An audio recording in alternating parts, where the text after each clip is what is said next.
이렇게 귀한 자리에 초대해 주신 우리 하나님께 감사와 찬양을 먼저 올려드립니다. 그리고 또 우리 목사님 또 우리 성도님들께 감사를 드립니다. 정말 부족한 사람인데 오늘 이렇게 귀한 너무 아름다운 교회, 너무 아름다운 분들 이렇게 초대받아서 말씀을 증거할 수 있는 기회를 갖게 돼서 개인적으로 또 영광스럽습니다. 고맙습니다. 주님께서 사망 권세를 깨뜨리시고 일어나셨습니다. 오늘 그날입니다. 저희 러시아에서는 이 날이 되면 아까 이제 목사님은 빈무덤입니다 말씀하셨는데 저희는 전통적인 인사가 있어요. 이 날은 어떻게 하냐면 우리는 이 부활절이 되면 크리스토스 바스크레스, 러시아 말로 예수님 부활하셨습니다. 그러면 모든 성도님들이 다 일어나서 바이스티나 바스크레스 그래 다 외칩니다. 그건 뭐냐면 진실로 부활하셨습니다. 그렇게 하는 게 우리 러시아 교회의 전통입니다. 저는 오늘 한번 여러분들과 그거 한번 해보려고 그래요. 사실은 왜냐하면 부활주일에 이게 얼마나 감격이 되는지 몰라요.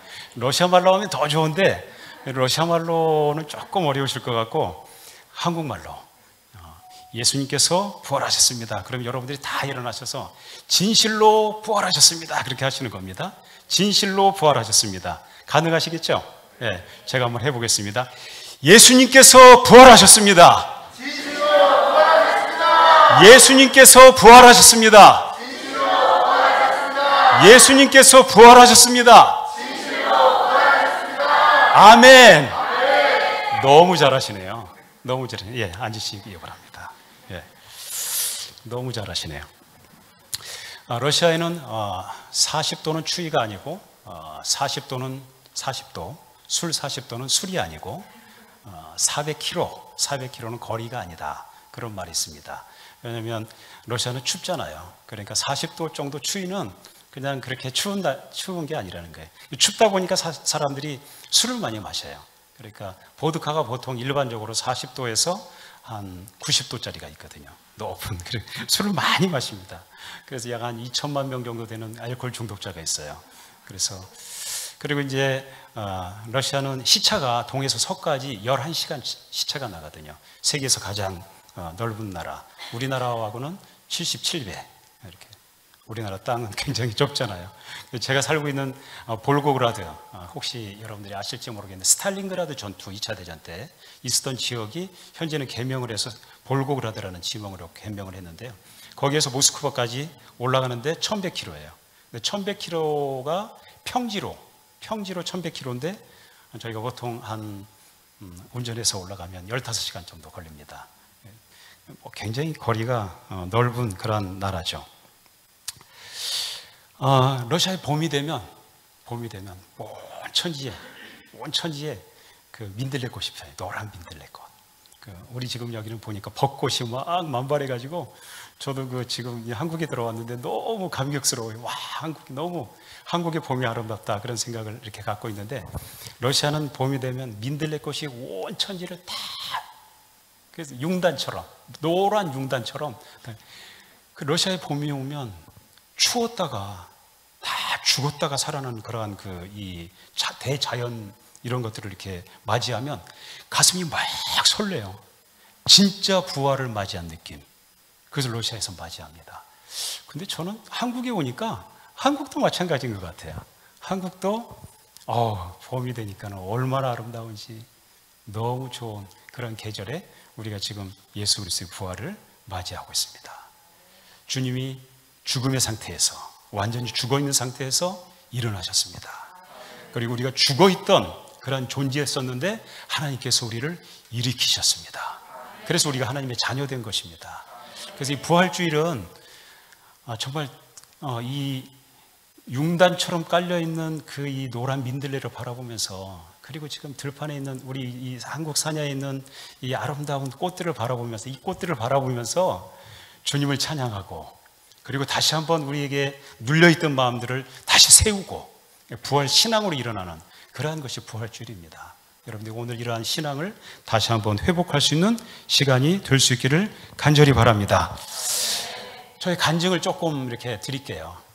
그래서 저희 경험들을 나누면서 하나님께서 어떻게 나를 일으키셨는지 그리고 어떻게 죽음의 상태에서 회복시키셨는지 그래서 조금 같이 한번 나누도록 하겠습니다. 우리 목사님 보니까는 선교에 헌신하셨더라고요. 근데 저는 선교에 헌신자가 아니었었어요. 저는 전혀 선교에 대해서 생각하지 않았었는데 하나님께서 이제 밀어붙이셨어요. 그래서 러시아 선교사로 94년도에 나가게 되었는데, 제가 93년도에 세문안교회 전임 전도사로 갔습니다. 그런데 이제 그 당시에 91년도 말에 러시아가 막 개방되고, 그러면서 92년도, 93년도 그때에 그 북방 선교라는 이름으로 러시아, 그리고 이제 우즈베키스탄, 카자흐스탄 이런 그 옛날에 구소련 그 지역에 선교사들이 굉장히 많이 나갔습니다. 세문안교회에서도 92년도에 당회에서 우리도 선교사를 좀 보내야 되겠다, 그렇게 결단을 하고 정책당에서 이제 그 선교사를 러시아로 파송할 것을 결정합니다. 그래서 이제 외부에서 한국 기독 공부를 통해서 선교사님들을 계속 받아들였어요. 모집했어요. 그런데 교회 그 당시에 김동익 목사님, 옛날에 황산성 환경처 장관했던 그 남편 김동익 목사님이 마음에 드는 사람이 없는 거예요. 그래서 결국은 이제 우리 교육자가 15명이나 되는데 뭘 외부에서 사람을 이렇게 우리가 받아들이느냐, 우리 교육자 중에서 한 사람 나갔으면 좋겠다 그러시는 거예요. 그래서 이제 그 당시에 제가 가장 그 말찌였거든요. 꼴찌, 전임 전도사니까. 근데 위에서 이제 수석 부목사님들부터, 부목사님들 다 이제 담임 목사님 면담을 하시는 거예요. 그러니까 어떤 분들은 저는 천식이 있어서 추운 지역에 못 갑니다. 제 아내가 반대해서 뭐 이런 여러 가지 많은 이유들을 막 댔어요. 그러다가 이제 제 차례까지 왔죠, 결국은. 목사님 부르시는 거예요. 그래서 불러서 이제 당회장실에 들어갔어요. 그랬더니 왜 부르는지 제가 알죠. 왜냐하면 이미 14분의 그 우리 부목사님들을 면담하셨기 때문에. 제가 이제 들어갔더니 무슨 말씀하실지 이미 다 알고 있는 상태에서 들어갔어요. 정전도사가 러시아 선교사로 가면 어떨까 이렇게 말씀하시더라고요. 그래서 저는 선교에 대해서 생각을 해본 적이 없습니다. 제 아내가 지금 5년 정도 너무 아픈 것을 목사님 잘 알고 계시는데, 저희가 이제 5년 정도 결혼하고 아내가 너무 아파서 아이가 없을 정도로 그렇게 낮에는 뒹굴뒹굴 굴르고 일주일 동안 내내 그러다가 또 이제 주일 되면 가서 또 봉사하고, 주일만 괜찮았어요. 일주일 내내 아프고, 그런 상태에서 5년을 계속 연단을 받고 고통 중에 있었기 때문에 우선 저는 제 아내 때문에 선교사로 갈 수가 없습니다. 그리고 저 공부를 좀 더 하고 싶습니다. 제가 이게 너무 아직 아는 게 없어서 제가 목회를 제대로 할 수 있을지 모르겠습니다. 저는 공부를 더 해야 되기 때문에 선교사로 갈 수가 없습니다. 이제 그렇게 이제 말씀을 드렸어요. 그랬더니 그래도 한번 기도해봐. 목사님 굉장히 아주 온유하시고 자상하신 목사님이셨거든요. 정전도사 한번 기도해봐. 네, 알았습니다. 마음속에서는 기도 안 하려고 생각한 거죠. 그리고 이제 네, 알았습니다. 그러고 나왔어요. 그리고 나서 이제 그 93년도에 저희가 그 봄 수련을 갔어요. 이제 세문안 교회는 봄에는 사모님들하고 다 같이 교육자들이 전체 다 이렇게 교제 중심의 그 수련을 가고, 그리고 가을에는 목사님들만 정책당에 바로 하기 전에 이렇게 가는 2번 항상 저희가 수련을 갔는데, 봄 수련을 같이 갔어요. 그때 이제 아내 같이 갔는데 딱 목사님이 아내를 만나자마자 그 선교사로 좀 가시면 어떻겠습니까? 이제 이렇게 그런 제안을 한 거예요. 당신들은 두 사람 똑같이, 제 아내가 그 당시에 서부 제1교회 소년부 전도사였었거든요. 당신들은 둘 다 전도사고, 그리고 아이도 없고, 그러니까 선교사라고 하면 딱이라는 거예요. 저희는 아이가 없어서 너무 5년 동안 아이가 없는 건 괜찮았는데 너무 고통스러운 시절을 지나고 있었기 때문에 너무 이제 그래서 저는 갈 수 없는데, 아내가 그 말을 듣고 기도를 시작했어요. 여성들이 이게 빠르잖아요. 기도를 시작하다가 신명기 3장 말씀을 묵상하다가 내가 건너가서 밟는 땅을 내가 너에게 주겠다. 그 말씀을 큐티하면서 받은 거예요. 하나님께서 가시라고 하나 보다.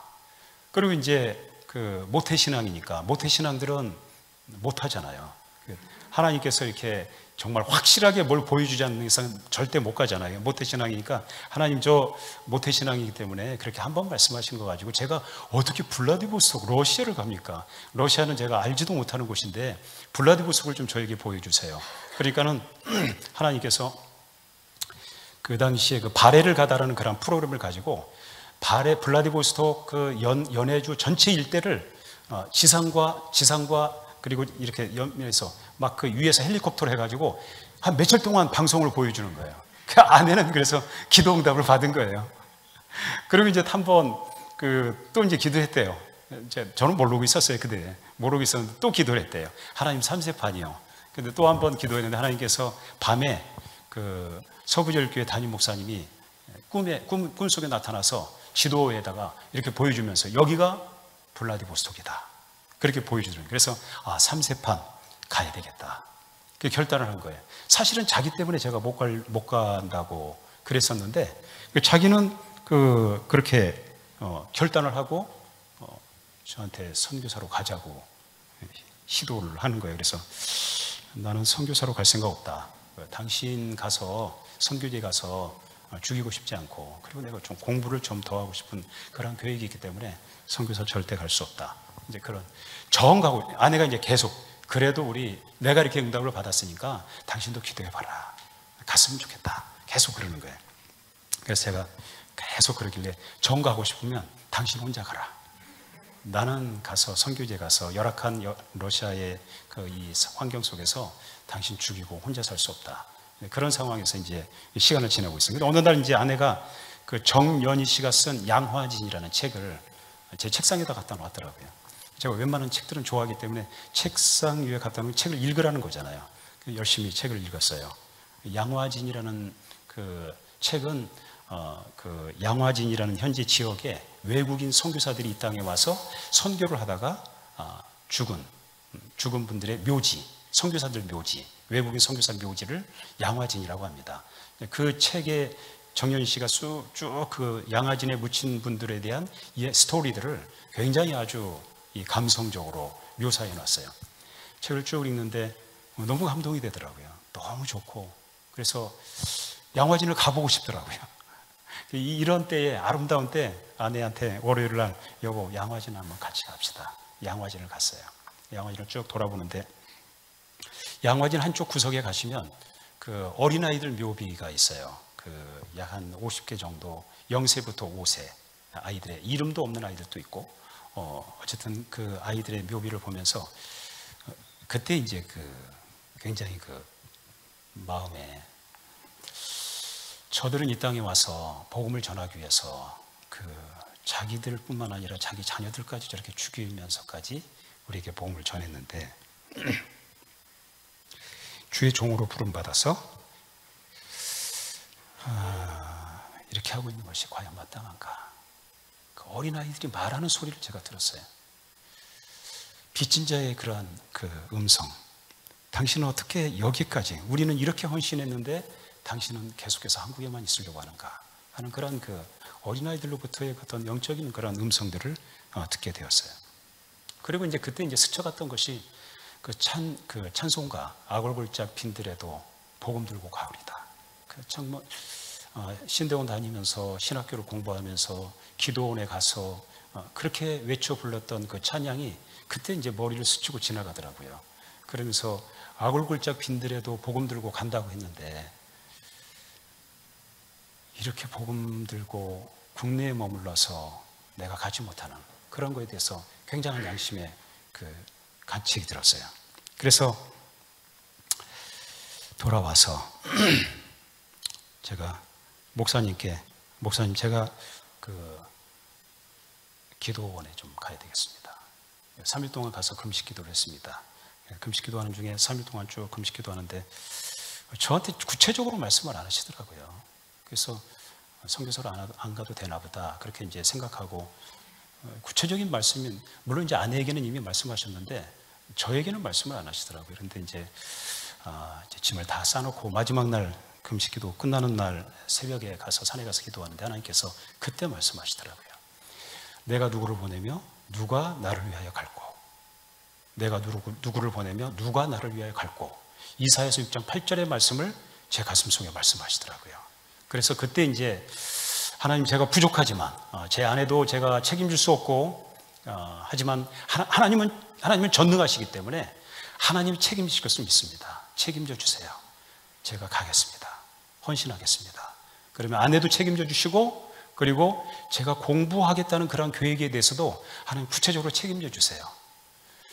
그렇게 기도하고 결단하고 저희가 이제 선교사로 나가기로 했습니다.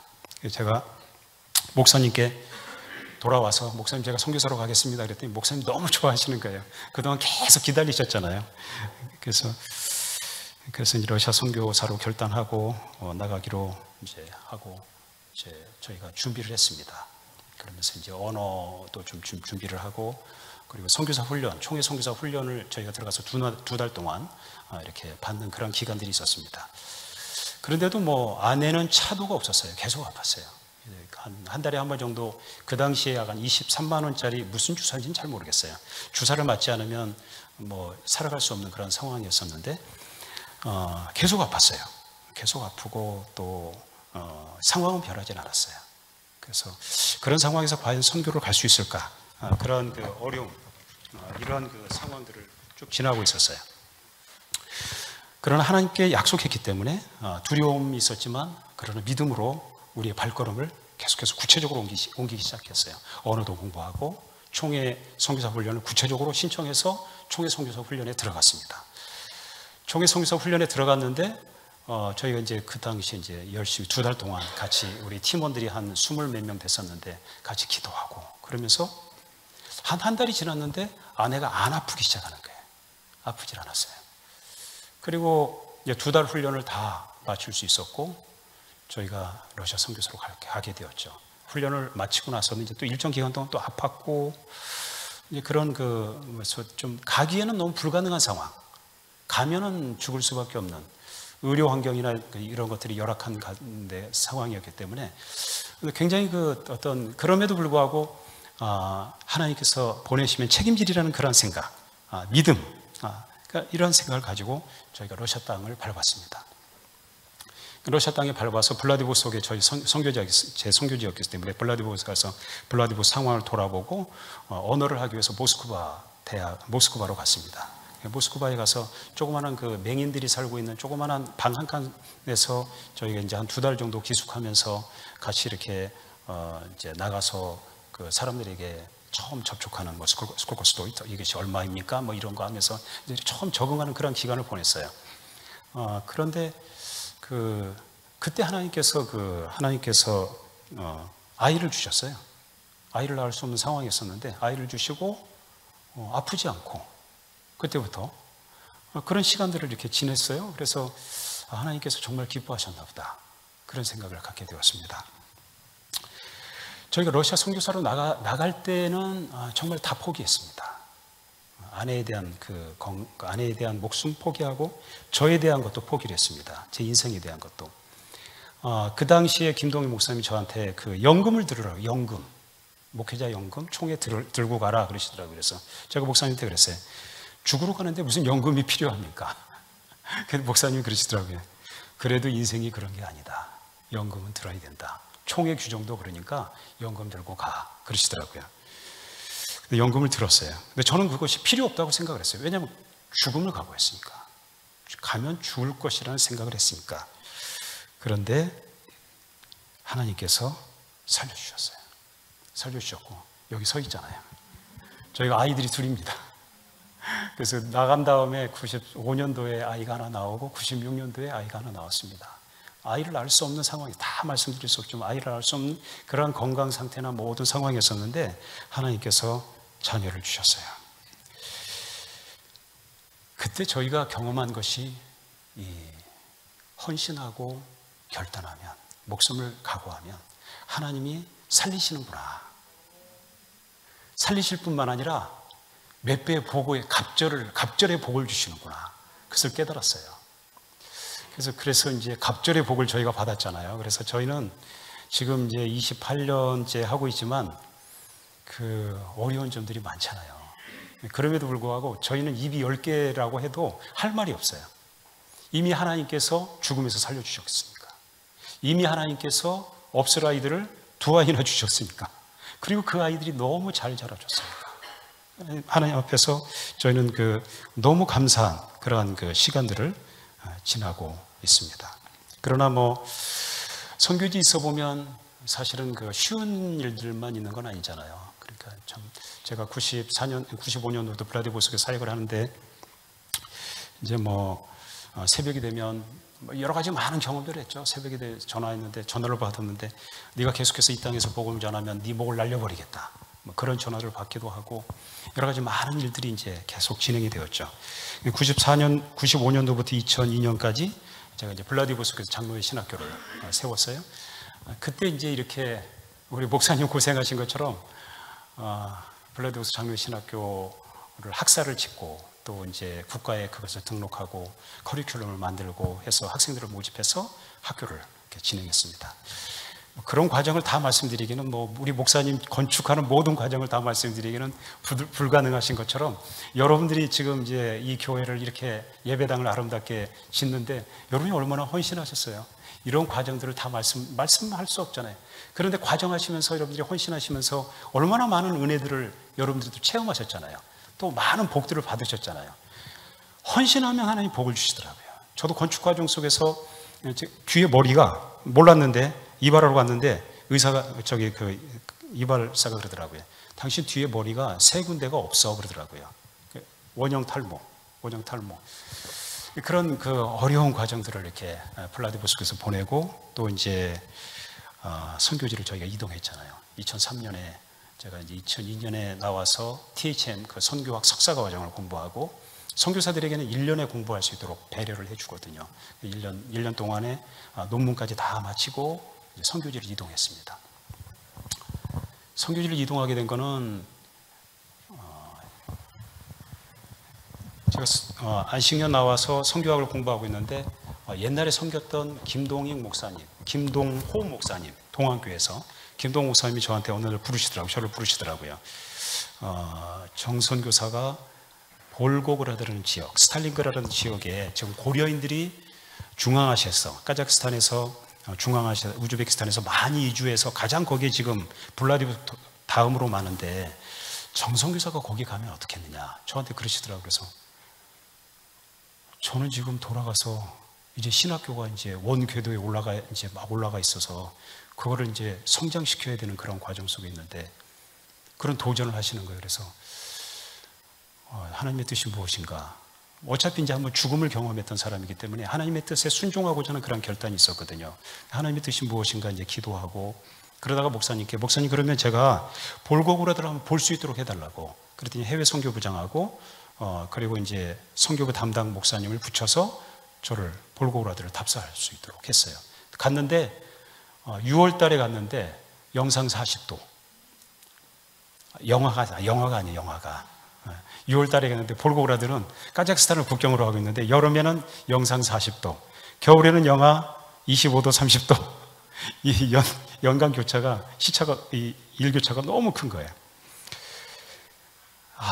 가서 봤는데 고려인들은 많이 들어와 있고 고려인들을 섬길 그런 교육자가 없고 사역자가 없고 블라디보스토크는 우리 선교사님들이 한 50명 정도 있었거든요. 그래서 블라디보스토크에 우리 고려인들이 많이 들어가 있어도 고려인들을 교회 고려인들이 많이 나왔었거든요.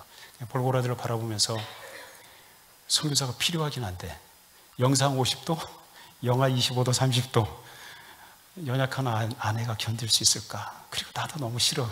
블라디보스토크의 기후에 이미 적응했으니까요.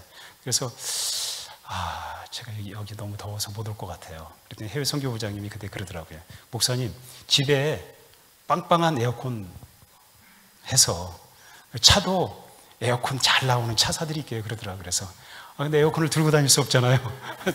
거리 다닐 때는 어떻게 하라고요? 제가 그랬더니 그래도 목사님 가시면 좋겠다고. 그러면 저한테 2달 기도할 수 있는 시간을 좀 주세요. 갔다 와서 6월, 7월, 8월 제가 8월 말에 제가 말하겠습니다. 기도하는데 눈만 감으면 하나님께서 이렇게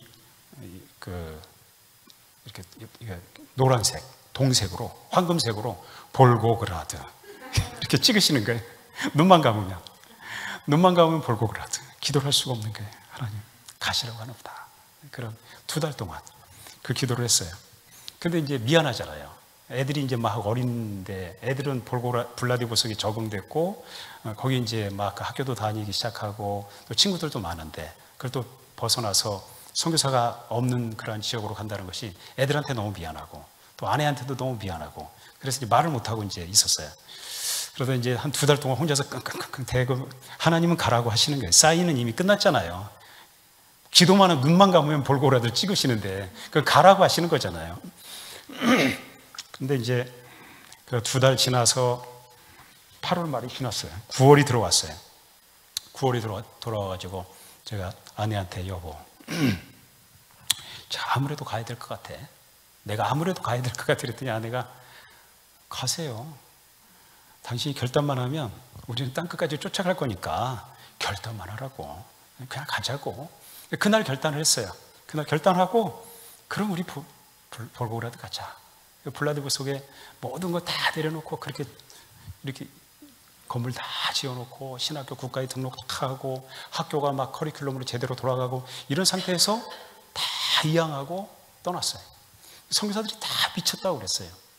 당신은 조금 그 어떤 십자가 증후군, 십자가만 지고 가는 그런 어떤 그런 거에 대한 빠져있는 사람 아니야 그러면서 그 정도로 많이 비판하는 사람도 있었고 굉장히 욕도 많이 먹고 도대체 그럴 수가 없다. 그러면서 그런 과정 속에서 어쨌든 뭐 교회에서도 반대하고 97%의 장로님들이 반대하고 우리가 러시아에 지금 가서 그렇게 큰 신학교를 줘놓고 그랬는데 목사님 우리를 배신하는 거 아닙니까? 그러면서 막 반대하고 근데 제가 그랬어요. 제가 교회에 충성해야 됩니까? 하나님께 충성해야 됩니까? 저는 주님의 말씀을 듣고 가는 종이기 때문에 교회가 반대하면 교회 사임합니다. 저는 교회가 중요하지 않습니다. 어쨌든 그런 과정을 다 말씀드릴 수 없지만 그런 과정을 통해서 교회가 97% 반대했다가 정책당에서 97% 찬성으로 바뀌었어요. 그래서 블라디보스톡에서 당신이 사역을 그래도 잘했는데 그리고 모스크바는 빼적으로 더 좋은 곳으로 가는 것이 아니고 더 오지로 가는 것에 대해서 우리가 정성교사를 존경스럽게 생각한다. 그래서 우리가 선교지를 하나 더 늘릴 생각이 없었는데 선교지를 하나 더 늘리겠다. 그래서 교회에서 러시아의 블라디보스톡과 볼고그라드 선교지를 2개를 한 교회가 2지역을 한 나라의 2지역을 선교한다는 것이 쉽지는 않거든요. 볼고그라드를 결단하고 제가 볼고그라드로 가서 지금까지 정말 기적적으로 사역을 하고 있습니다. 모든 사역이 인간적으로는 어려운 점들이 있지만 이렇게 돌이켜보면 다 하나님의 은혜입니다. 전부 기적같이 진행되었습니다. 블라디보스톡 신학교를 짓는 것도 그랬고 신학교를 만드는 것도 그랬고 볼고그라드에 가서 블라디보스톡 신학교보다 한 2배 더 큰 문화센터를 짓고 또 현지 사역자들을 같이 사역하고 고려인들을 사역하는 이러한 모든 것들이 기적처럼 진행, 기적처럼. 물론 과정들은 너무 힘들었죠. 과정들은 우울증에도 빠지기도 하고 때로는 차가 처박혀서 빙판이니까요. 러시아는 겨울에 빙판이니까 가서 돌아가지고 처박혀가지고 어려움들을 당하기도 하고 그런데 그때도 보호해 주시고 매 순간마다 하나님께서 어려운 상황들을 극복하게 하시고 일으키시고 새로 세우셨어요. 그 내가 잘남이 아니었어요. 과정 속에서는 너무 어렵고 힘들어서 포기하고 싶은 그런 일도 많았었는데 돌이켜보니까 내가 잘남이 아니었어요. 그 모든 것들은 다 하나님께서 이끌어 가셨어요. 그 과정 때문에 하나님께서 이끌으시는 과정 때문에 제가 이렇게 뒤돌아보니까 아내 건강해졌죠. 아이들 하나님 선물로 주셨죠. 아까 목사님 소개하신 것처럼 선교사가 공부를 하기에는 어렵잖아요. 그런데 특별한 방법으로 하나님께서 선교학 박사까지 공부할 수 있도록 처음 하나님 약속하셨던 것들 다 이루어 주신 거예요. 다 이루어 주신 거예요. 여러분, 우리가요, 하나님 앞에 죽으면 죽으리라는 결단만 하면요, 하나님이 그것만 보시는 것 같아요. 죽을 때까지 기다리시는 게 아니고 그것만 보시고 그 다음부터 일으키시는 것 같아요. 그리고 복을 주세요. 그래서 예수님께서 우리에게 그렇게 말씀하시잖아요. 나를 따르려고 하는 자는 자기를 부인하고 자기 십자가를 지고 나를 쫓을 것이니라. 예수님께서 제자들에게 일성 첫 마디가 나를 따르려고 하는 자는 자기를 부인하고 자기 십자가를 지고 나를 따르면 그럼 하나님께서 그 다음에 주시는 것은 복이에요. 우리가 예상하지 못했던 놀라운 그 복이 무엇이냐면 부활의 복입니다. 부활의 복. 일으키십니다. 하나님께서 우리를 일으키시고 책임져 주시고 예비해 주시는 그러한 하나님이십니다. 그러므로 어떤 일이 있든지 먼저 그의 나라와 그의 의를 구하면서 살아가십시오. 하나님의 나라, 하나님을 소망하면서 하나님의 말씀에 먼저 순종하려고 애쓰는 그러한 인생을 우리가 살아가면 하나님이 우리 책임져 주십니다. 전적으로 책임져 주십니다. 우리가 믿는 하나님은 전능하신 하나님이시잖아요. 사랑의 하나님이시잖아요. 은혜의 하나님이시잖아요. 여러분 지금까지 여기까지 오시기까지 여러분 잘나서 오셨습니까? 매 걸음 다 뒤돌아보면 전부 하나님의 은혜, 하나님께서 이곳까지 인도하셨다는 사실을 우리가 고백할 수밖에 없을 것입니다. 앞으로도 그렇게 우리를 인도하실 것입니다. 저는 걱정하지 않아요. 나와 보니까는 제일 큰 걱정이 은퇴하고 나면 어디 가서 살 수 있을까 그 생각 들더라고요. 집은 이렇게 많은데 처음에 여기 안식년 들어왔는데 공간이 없는 거예요. 들어가서 이렇게 머리 누울 곳이 없는 거예요. 그래서 그때 한 달 정도 여기 이곳저곳을 다니면서 예수님의 그런 마음들을 머리 둘 곳이 없다는 것을 이해하게 됐고, 은퇴 이후 어떻게 될까 그런 그 생각이 들어요. 그런데 걱정하지 않아요. 왜냐하면 하나님이 계시기 때문에, 하나님이 예비해 가실 것을 제가 믿기 때문에. 오늘 창세기 22장 말씀은 여러분들이 너무 잘 아시잖아요. 아브라함의 이야기 어렸을 때부터 다 들으셨잖아요. 하나님께서 어느 날 갑자기 아브라함에게 내 아들 독자 이삭을 나에게 바치라. 근데 그 아들이 어떤 아들입니까? 백세에 주신 아들이잖아요. 너무나 귀한 아들이잖아요. 근데 하나님께서 이 아들을 번제로 바쳐요. 번제가 뭡니까? 레위기 2장에 보면 번제는 태워서 드리는 제사예요. 태워서 드리는 제사. 제물을 가지고 오면 다 자르고 해서 각을 떠가지고 그 내장까지 해서 전부 다 불로 하나님께 태워서 드리는 제사가 번제거든요. 그런데 아들 이삭을 그렇게 바치라는 거예요. 이해할 수 없는 그런 상황이었어요.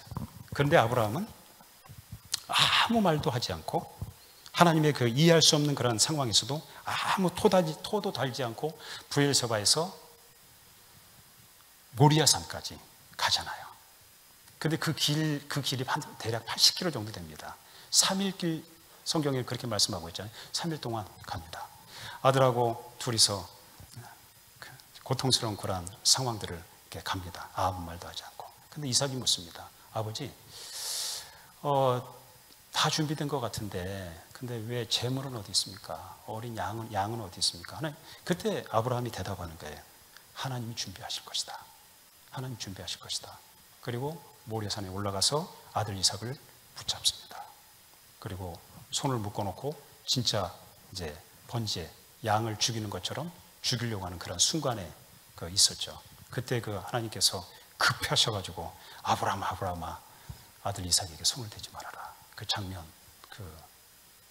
너무 잘 아시잖아요. 그 장면이 베체르부르크에 가면 에르미타주 박물관이라고 있는데 거기 가면 렘브란트라는 사람이 세계 빛의 화가라는 사람이 조금 나오는군요.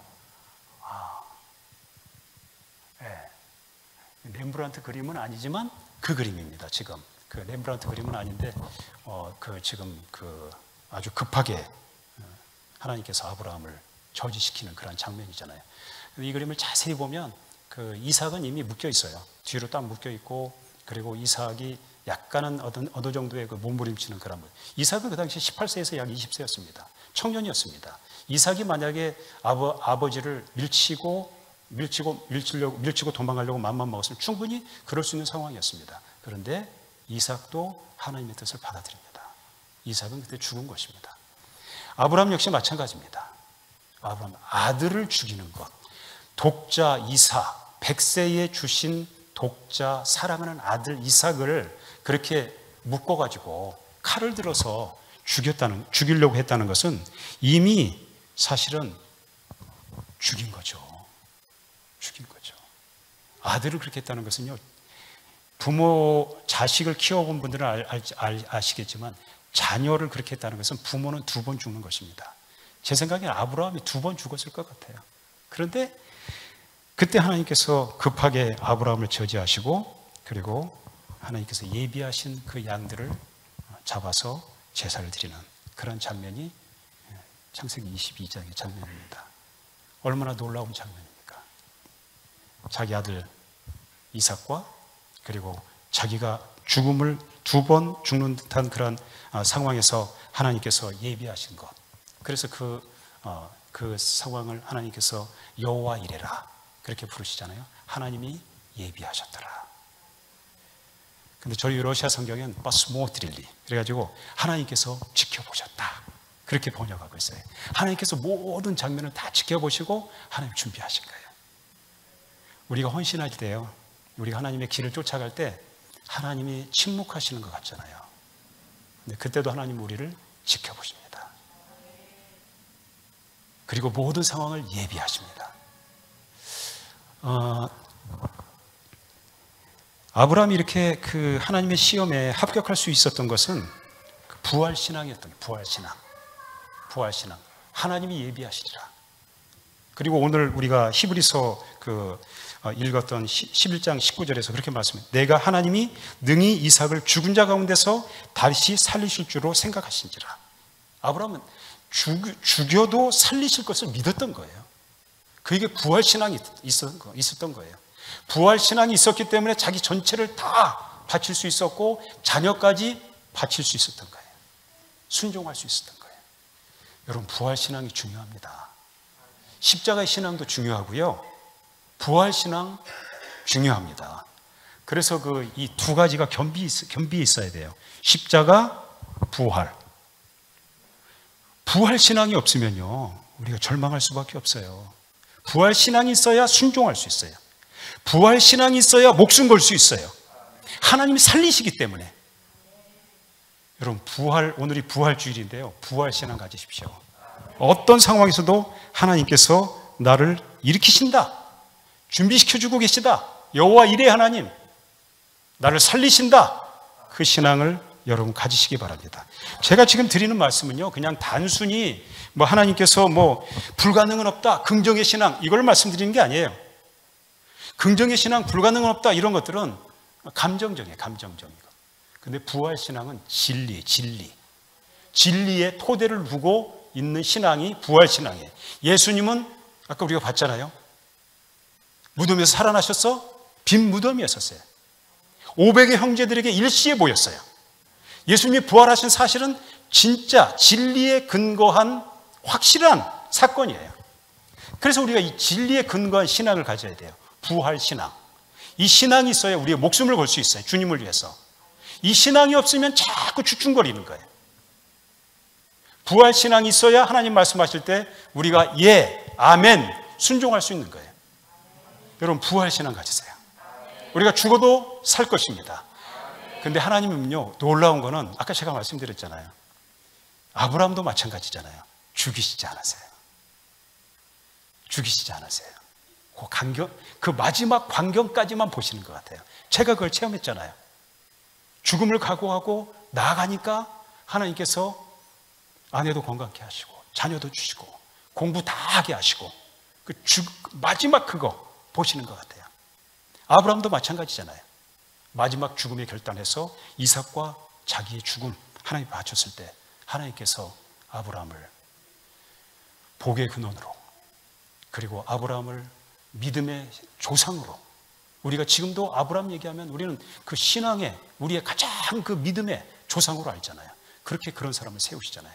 우리가 가정에, 교회에 어떻게 우리가 믿음의 조상, 믿음의 아버지, 믿음의 어머니, 믿음의 사람이 될 수 있습니까? 부활신앙이에요. 부활신앙을 가지고 목숨을 걸고 예수 믿는 거예요. 부활신앙을 가지고 말씀하시면 예, 아멘 순종하는 거예요. 그러면 하나님께서 그거 보세요. 그거 보시고 마지막까지 안 죽이시잖아요. 때로는 그런 고통스러운 과정이 있어요. 고통스러운 과정. 저도 아내가 5년 동안 아플 때요, 고통스러운 과정이 있었어요. 신대원 다닐 때 사실은 저는 목사님 얼굴은 어렴풋이 기억이 나요. 만나 뵈니까. 저는 학교에 열심히 할 수가 없었어요. 이제 학교 집은 서대문에 있었고, 학교는 그 광장동에 있었고, 교회는 동안교회 이문동에 있었어요. 이게 삼각거리가 굉장히 멀었거든요. 학교 공부 별로 안 하고 늘 그 마음에 풀 수 없는 이러한 의문.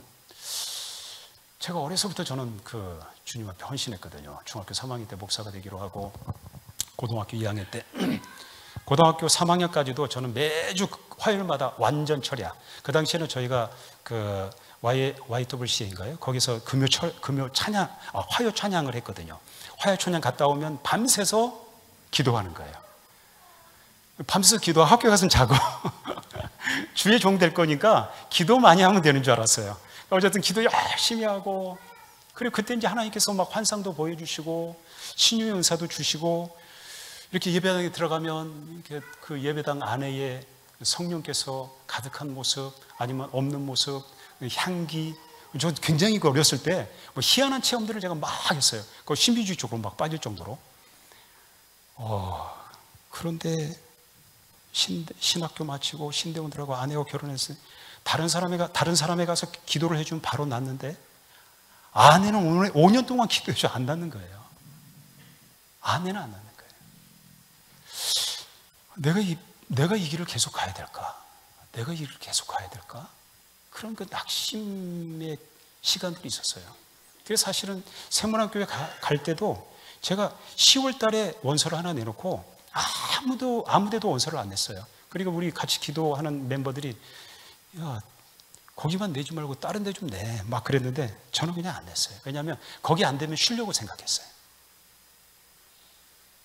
절망과 낙담과 그런 상황에서 그 고난들을 지나왔거든요. 어둠의 터널들. 하나님은 계속 침묵하시는 거예요. 아무리 기도를 해도 하나님 침묵하시는 거예요. 그런 그 과정들을 겪으면서 인간의 무력감, 나는 내가 신유 은사가 받아서 내가 어떤 이러한 그런 많은 은사가 있어서 내가 대단한 줄 알았는데, 근데 아무 쓸데없는 인간의 무력감, 그 체험했거든요. 그러면서 이제 낙심되고 지났는데, 시간이 지나고 나 보니까 그 기간은 하나님께서 나를 업고 갔던 기간이었던 것 같아요. 업고 그냥 혼자 내버려 두지 않고, 필요할 때마다 하나님께서 위로를 주셨고, 그 고통스러운 과정들을 하나님이 지나게 하셨잖아요. 우리가 인생을 살다 보면 우리 다 그렇잖아요. 기도해도 하나님 침묵하시는 것 같고 아무 응답 안 하시고 그런 때가 있잖아요. 근데 그때는요, 하나님이 우리를 얻고 가는 기회예요. 얻고 가는 기간. 근데 지나고 나서 보니까 그것이 하나님께서 나를 업고 가시면서 은혜를 깊이 더 체험하게 해갖고 나의 그 연약함, 더 연약함, 인간의 연약함을 깨닫게 하셨고, 그리고 연단시키는 기간이었다. 그것을 깨닫게 되었어요. 저희가 그런 연단이 없으면 저희는 러시아 선교사를 안 갔을 것입니다. 못 갔을 것입니다. 갔다 해도 저희가 블라디보스토크에 가서 그냥 사역을 조금 하다가 말았지, 볼고그라드 가라고 하시는데 절대 못 갔을 것입니다. 근데 하나님께서 그러한 어둠의 과정들, 침묵하시는 과정들, 낮추시는 과정들을 통해서 연단시키셔서 가라고 하시면 예, 가겠습니다. 갈 수 있었어요. 여러분 중에서도 지금 누군가는 기도해도 하나님 응답하시지 않는 것 같고 너무 고통스러운 그런 과정을 지나시는 분들이 있을 수 있어요. 근데 여러분 지금 그 기간은요, 여러분 하나님 지금 얻고 가시는 기간이에요. 하나님이 계속해서 여러분들에게 위로를 주시잖아요. 소망을 주시잖아요. 그냥 버려두시지는 않잖아요. 목사님을 통해서, 사모님을 통해서, 또 교인들을 통해서, 여러 가지 환경을 통해서 그때그때 계속 위로를 주시잖아요. 그 기간은요, 하나님 우리를 버려두시는 기간이 아니에요. 하나님은 우리에게 은혜 주시는 기간이고 우리를 연단시키는 기간이에요. 그런 기간이 있어야 우리가 하나님 앞에 목숨 걸 수 있어요. 그런 기간이 있어야 우리가 순종할 수 있어요. 이 기간은 하나님께서 우리를 일으키시는 기간이에요. 이런 기간이 지난 다음에 하나님께서 우리를 일으키신 그러한 것을 체험적으로 알 때 그것이 부활의 신앙을, 부활의 삶을 살아갈 수 있는 거예요. 여러분들 지금 혹시 그런 분들 계시면 하나님이 나를 부활의 신앙으로, 부활의 삶으로 나를 인도하고 계시는 과정이구나, 그렇게 깨달으시면 될 것 같아요. 여러분들이 하나님께서 여러분을 더 크게 사용하기 위해서 그렇게 지금 지나고 있는 것입니다. 하나님이 이미 다 예비하고 계십니다. 여러분 한 사람 한 사람을 위해서 하나님이 다 보고 계십니다. 헌신하십시오. 부활신앙을 가지십시오. 순종하십시오. 그것이 우리가 해야 될 것입니다. 아무리 상황이 어렵고 힘들어도, 상황은 바뀌지 않아도 죽음을 각오하고 결단하고 헌신하고 순종하면, 아브라함이 이삭을 바치는 그 광경까지 가면 하나님이 아브라함아, 아브라함아, 아들 이삭에게 손대지 말아라. 급하셔가지고 하나님께서 그 칼든 손을 천사가 와서 뿌려치는 그런 장면을 우리가 체험할 수 있게 될 것입니다. 부활신앙 가지십시오. 오늘 부활절입니다. 우린 정말 이 코로나가 뭐 러시아뿐만 아니라 뭐 온 세계가 참 우리를 암울하게 만드는 것 같아요. 그런데 이런 암울할 때 얼마나 좋습니까? 이 아름다운 벚꽃이 피고 있고, 또 부활을 하나님께서 우리에게 허락하셨고, 우리가 하나님의 자녀잖아요. 하나님께서 다 예비해 두고 계십니다. 부활신앙 가지시고요, 감사하십시오. 찬양하십시오. 부활을 찬양하시고 감사하시고 하나님 앞에 나아갈 수 있기를 바랍니다. 키르케고르는 죽음에 이르는 병은 절망이라고 했습니다. 죽음에 이르는 절망입니다. 죽음에서 일으키는 것은 무엇이냐? 그것은 소망이라고 말하지 않고 그는 믿음이라고 했습니다. 믿음. 부활 믿음. 예수님께서 십자가에 죽으시고 다시 부활하신 사실을 우리가 믿을 때 모든 절망에서 우리가 희망으로 바뀔 수가 있는 것입니다. 하나님을 믿으십시오. 하나님을 믿으십시오. 좋으신 하나님, 사랑의 하나님, 여러분을 절대 내버려 두시지 않습니다. 여기 설교를 준비하면서 이사야서 43장 말씀이 생각났어요. 이사야서 43장 1절 2절 이렇게 말씀하세요. 야곱아, 너를 창조하신 여호와께서 이제 말씀하시느니라. 이스라엘아, 너를 조성하신 자가 이제 말씀하시느니라. 너는 두려워하지 말라. 내가 너를 구속하였고 내가 너를 지명하여 불렀나니 너는 내 것이라. 내가 물 가운데로, 같이 읽어보실까요? 그 다음에 내가 물 가운데로 지날 때에 내가 함께 할 것이라. 강을 건널 때에 물이 너를 침몰치 못할 것이며 내가 불 가운데로 행할 때에 타지도 아니할 것이요 불꽃이 너를 사르지도 못할 것이다. 아멘. 아멘. 우리 인생의 물, 인생의 강, 인생의 불이 우리를 고통스럽게 하고 힘들게 하지만 하나님께서 우리를 다 짊어지고 가시면서 건너게 하시겠다는 거예요. 이 약속의 말씀이 오늘 여러분의 말씀이 될 수 있기를 바랍니다. 예수님 부활하셨습니다. 이 부활신앙 가지고 살아가십시다. 처음 시작했던 거 다시 한번 하고 제가 설교를 마치면 좋을 것 같습니다. 우리 러시아 전통 예수님 부활하셨습니다. 진실로 부활하셨습니다. 그거 3번 하고요. 제가 뒤이어서 한마디 더 하려고 합니다. 우리도 부활할 것입니다. 그럼 여러분들이 진실로 부활할 것입니다. 암기되셨죠? 네. 네, 하겠습니다. 예수님께서 부활하셨습니다. 예수님께서 부활하셨습니다. 예수님께서 부활하셨습니다. 우리도 부활할 것입니다. 우리도 부활할 것입니다. 우리도 부활할 것입니다. 아멘. 기도드리겠습니다. 하나님 감사합니다. 이렇게 아름다운 교회, 복된 교회, 하나님 이 땅에 세우심을 감사합니다. 부활신앙을 가지고 세상의 모든 어려움과 힘든 과정들을 넉넉하게 감당할 수 있는 교회가 될 수 있도록 인도하여 주시옵소서. 이 땅만 머무르는 교회가 아니라 남수단을 갈 수 있는 교회가 되게 하시고 세계 만방곡곡에 주의 복음을 증거할 수 있는 교회가 될 수 있도록 역사하여 주시옵소서. 세계 많은 사람들이, 한국의 많은 사람들이 절망에 빠져 있는데 하나님 우리가 부활신앙을 가지고 절망에 빠진 사람들에게 복음을 들고 나아갈 수 있는 저희가 될 수 있도록 역사하여 주시옵소서. 이 교회를 일으켜 주시고 이 교회를 세우셔서 하나님께서 이 시대 가운데 사용하고자 그리고 하고자 하는 이러한 일들을 하나님께서 넉넉하게 감당할 수 있는 교회 될 수 있도록 축복하여 주시옵소서. 목사님에게 더욱더 신령한 은사를 허락하여 주시고 사모님을 일으켜 세워주시고 하나님 교인 한 분 한 분들이 강한 믿음으로 일어나서 목숨 걸고 달려가는 교인들 될 수 있도록 역사하여 주시옵소서. 부활신앙을 가지고 살아가는 우리 모두가 될 수 있도록 역사하여 주시옵소서. 예수님 이름으로 기도 올리옵나이다. 아멘.